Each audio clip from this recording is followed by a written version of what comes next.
tawassul yang disepakati oleh ulama, yaitu ada dua secara garis besar. Yang pertama, tawassul bil asma'il husna wa sifatihil ulia, bertawassul dengan menyebut dan menyeru Allah dengan nama-namanya yang indah dan sifat-sifatnya yang tinggi. Itu tidak ada perbedaan pendapat. Karena itu di dalam doa-doa yang memang diriwayatkan dari Nabi SAW, di pangkal doa atau di awal doa itu ada nama-nama Allah yang mengawali sebelum permintaan yang kita tujukan kepada Allah Subhanahu wa taala, seperti doa yang pagi sore kita disuruh untuk membacanya. Allahumma ya hayyu ya qayyum birahmatika astaghith aslih li sya'ni kullah wa la takilni ila nafsi turfata ain. Kita awali dengan apa? Dengan membaca nama Allah dan sifatnya, ya hayyu ya qayyum. Ini adalah tawassul bi asma'ihil husna, bi asma'illahil husna wa sifatihil ulia. Itu tidak ada ikhtilaf, karena memang dasar amalan itu adalah riwayat yang sahih, bukan hanya satu riwayat. Yang kedua adalah tawassul bil a'malis salihah, tawassul dengan amal salih.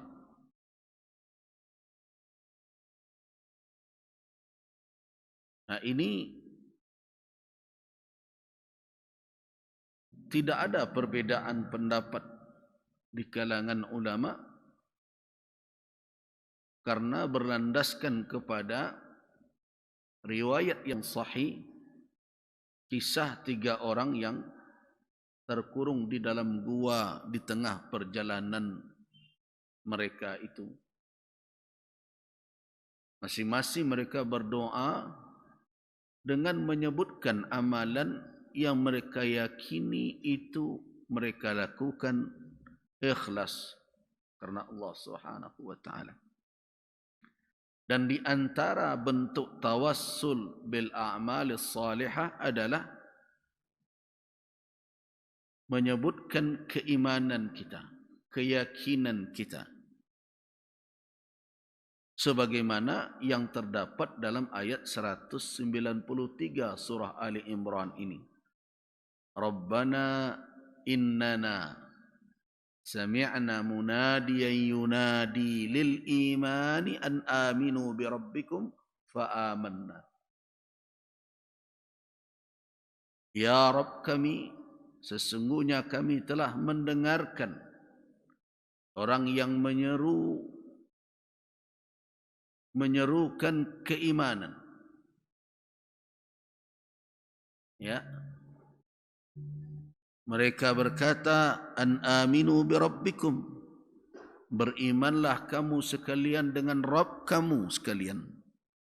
Fa amanna, maka kami pun beriman. Itu adalah amal salih yang dikemukakan lebih dahulu. Baru kemudian setelah itu datang kalimat yang berisikan munajat, permohonan kepada Allah. Rabbana faghfir lana dhunubana wa kaffir 'anna sayyi'atina wa tawaffana ma'al abrar. Ini permintaan. Tapi sebelum meminta, apa yang diucapkan? Rabbana innana sami'na munadiya yunadi lil iman an aminu bi rabbikum fa'aman. Nah, di antara tawassul dengan amal saleh itu adalah penyesalan.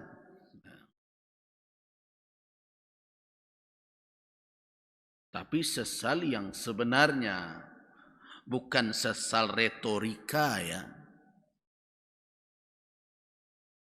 Penyesalan di dalam hati atas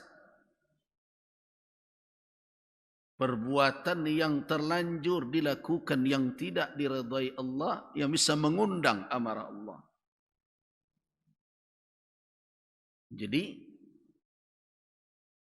penyesalan yang muncul di dalam diri itu adalah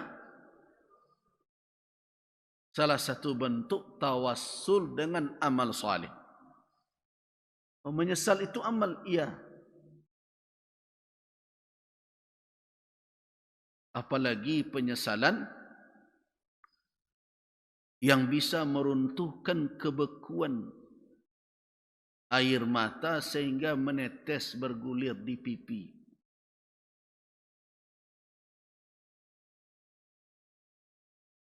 Itu amal. Sehingga dengan tetesan air mata itu Allah Subhanahu wa taala mencurahkan rahmat dan ijabah. Jadi mengapa kita mesti bertawassul itu?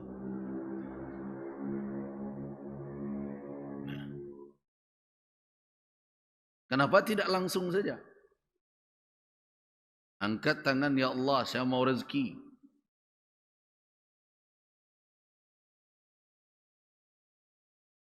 Setidaknya ada dua alasan utama.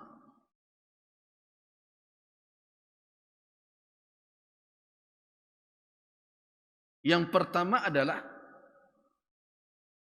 itu merupakan adab dari sisi akhlak kepada Rabbul Alamin. Itu bahagian dari adab kepada Allah Subhanahu wa taala.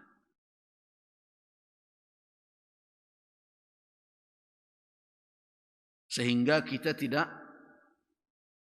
langsung saja untuk mengajukan permohonan, tetapi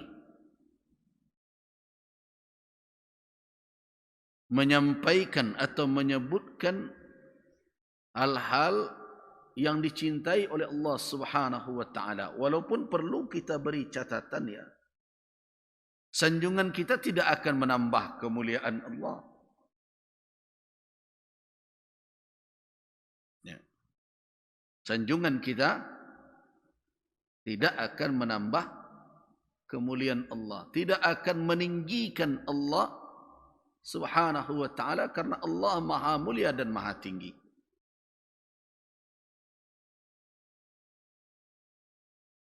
Karena itu ibadah kita yang berisi berbagai sanjungan itu tidak akan menambah kekuasaan Allah, tidak akan menambah kebesaran Allah. Sebagaimana kebangkangan manusia kepada perintah Allah juga tidak akan mengurangi ketinggian Allah dan tidak akan mengurangi kebesaran dan kekuasaan Allah Subhanahu wa taala. Itu hakikat keimanan kita. Allah Maha tinggi, Al-Ali. Allah Maha terpuji, Al-Hamid. Jadi walaupun manusia tidak pandai menyanjung Allah di muka bumi ini seorang pun, apakah Allah menjadi tidak terpuji? Tidak. Allah bukan makhluk yang bisa hina karena celaan, yang melambung karena sanjungan. Itu bukan Rabbul Alamin, tapi itu manusia yang tidak menyadari bahwa hakikat kemuliaan sebenarnya bukanlah karena sanjungan dan pujian. Nah, jadi kita menyebut Allah dengan nama-namanya yang indah itu yang berisi pujian. Alhamd wassana. Pujian dan sanjungan kepada Allah pada hakikatnya bukanlah untuk menambah besar dan agungnya Allah, tetapi menunjukkan bahwa kita adalah hamba yang beradab. Nah, itu alasan pertama itu. Sebagai hamba yang beradab, kita sebut Khalik kita, pencipta kita, Rabb yang mengatur kehidupan kita ini dengan sebutan yang pantas dan layak untuknya. Itu yang pertama, adab. Alasan kenapa ada tawassul dengan nama-nama yang indah, sifat-sifat yang tinggi itu. Yang kedua, alasannya adalah rasa kehambaan kita yang tidak pantas untuk mendapatkan ijabah dikarenakan kekurangan kita di dalam berbagai hal, terutama di dalam amal saleh. Kita kan tahu bahwa Allah Subhanahu wa taala memberikan sesuatu kepada hamba dengan sebaik-baik pemberian. Bapak dan ibu-ibu tahu sebaik-baik pemberian? Allah adalah khairul mu'atin, sebaik-baik yang memberi, yaitu memberikan sesuatu kepada orang yang pantas menerimanya. Jadi kalau tidak pantas menerimanya, asal bahagia saja, itu bukan sebaik-baik pemberi namanya. Ada seorang yang menyebut dirinya orang yang sangat pemurah, tidak menolak siapapun yang meminta.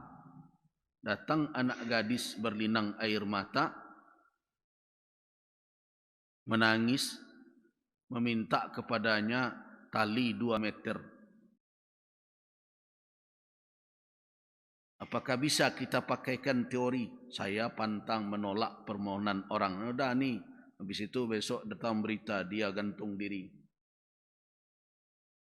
Jadi bukan berarti setiap permintaan harus diberikan kalau kita bicara sebaik-baik pemberi. Tapi memberi sesuai dengan kepantasan orang yang menerima. Nah, dan kita tahu bahwa ketika kita meminta kepada Allah, Allah akan memberikan kebaikan itu untuk yang baik. Nah, disinilah hilang PD kita. Walaupun di hadapan manusia banyak orang yang terlalu pede, tapi orang yang beriman ketika berhadapan dengan Rabbul Alamin, apa yang terasa? Bukan kelebihan, tetapi rasa kurang.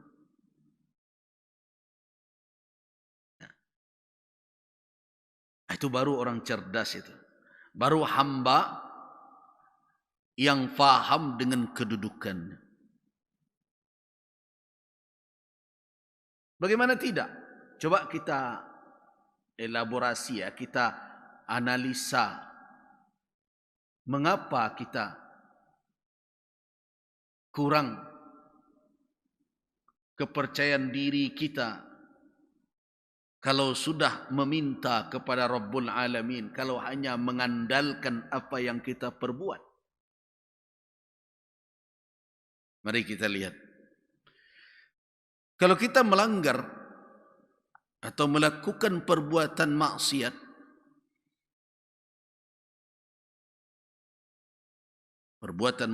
dilakukan,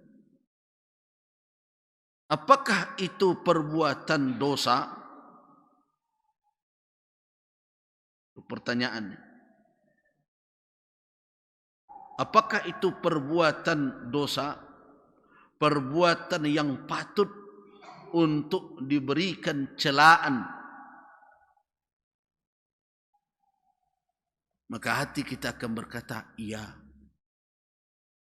Artinya, kalau kita langgar aturan Allah, kita lampaui batasannya, maka kita asin, durhaka kepadanya. Adakah ragu pada hal itu? Tidak. Walaupun ada yang mencoba meyakinkan diri. Ketika akan bergunjing, dia alas dulu kalimatnya. Awak sebenarnya tak gunjing, aku perlu wak sabui. Tapi hatinya, nah,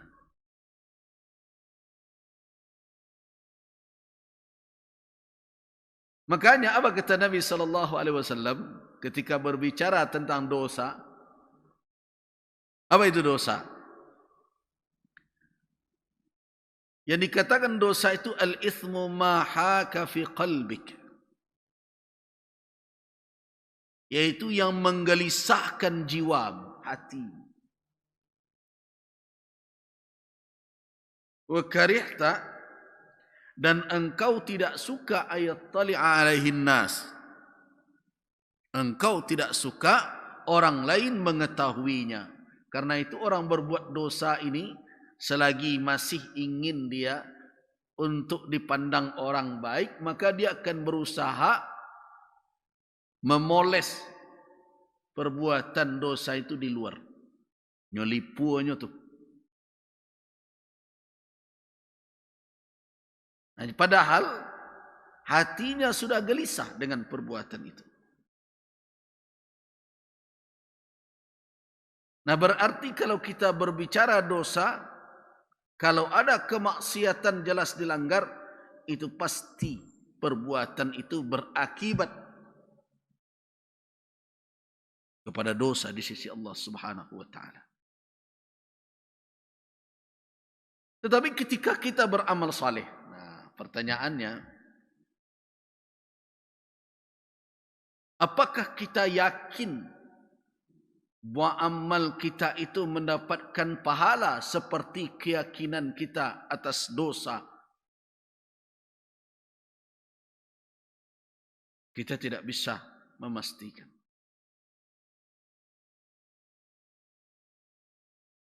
Yang bisa kita pastikan apa? Yang dikatakan oleh para ulama, apabila kamu lakukan perbuatan itu sesuai dengan tuntunan syariat, maka gugurlah beban syariat di pundakmu. Itu. Bagaimana pahalanya itu?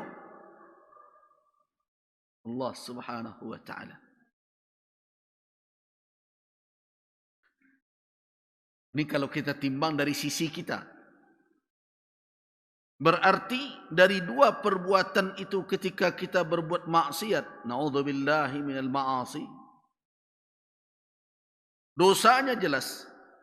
Namun ketika kita berbuat pahala, kewajiban mungkin gugur, tetapi pahalanya berada dalam status harapan. Kita berharap Allah Subhanahu wa taala membalasi kita. Nah, dalam keadaan seperti itu, malah kehidupan kita hari demi hari kadang jauh dari istighfar, memohon ampun, sehingga dosa ini bertumpuk-tumpuk. Sedangkan amal ini karena berbagai godaan kadang menurun. Artinya apa? Orang yang cerdas akan melihat kekurangan dirinya, akan memandang kesalahannya di hadapan Allah Subhanahu wa taala. Itu makna dari hadis Nabi, al-kayyisu man dana nafsah. Orang yang cerdas, orang yang bisa menimbang dan melihat aspek kurang pada dirinya. Cerdas itu.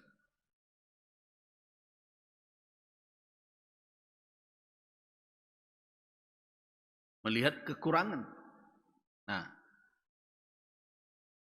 rasa kurang itulah yang membuat kita ketika bermunajat, memohon kepada Rabbul Alamin, muncul malu dan rasa tidak pantas. Muncul malu dan rasa tidak pantas.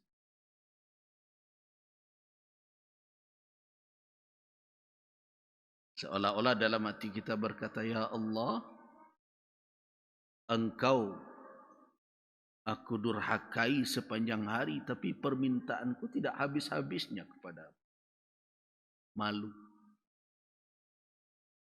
Lidah yang Engkau berikan untuk berzikir, untuk menyampaikan yang hak, tapi terlanjur sudah dipakai untuk berbuat durhaka kepadamu. Mata yang Engkau berikan untuk melihat ayat-ayat-Mu, tapi ternyata telah jelalatan melihat yang Engkau haramkan. Perut yang semestinya diisi dengan rezeki dan nikmat yang halal dari sisimu, tapi terlanjur sudah dimasukkan ke dalamnya yang haram. Tangan yang semestinya dipakai untuk beramal, menebarkan kasih sayang, menolong orang yang lemah, tapi terlanjur sudah dipakai sebagai jalan kekuasaan, menzalimi, menganiaya, merampas dan berbagai macam. Kaki yang semestinya dibawa melangkah ke tempat yang baik, yang Engkau ridai, malah sudah berjalan ke tempat maksiat. Ya Allah, kehidupan yang Engkau berikan, yang Engkau sediakan untuk beribadah kepadamu sebagai tujuan kejadianku di muka bumi ini, ternyata banyak aku isi dengan kedurhakaan dan kelupaan diri bahwa diriku adalah hamba-Mu ya Rabbal Alamin. Jadi orang yang pintar,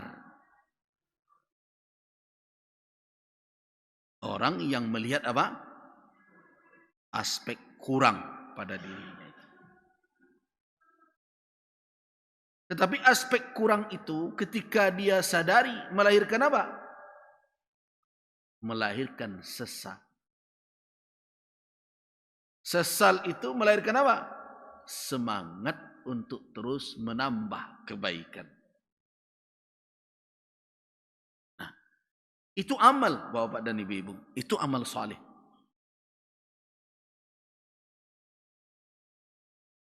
Jadi penyesalan, pengakuan atas kekurangan,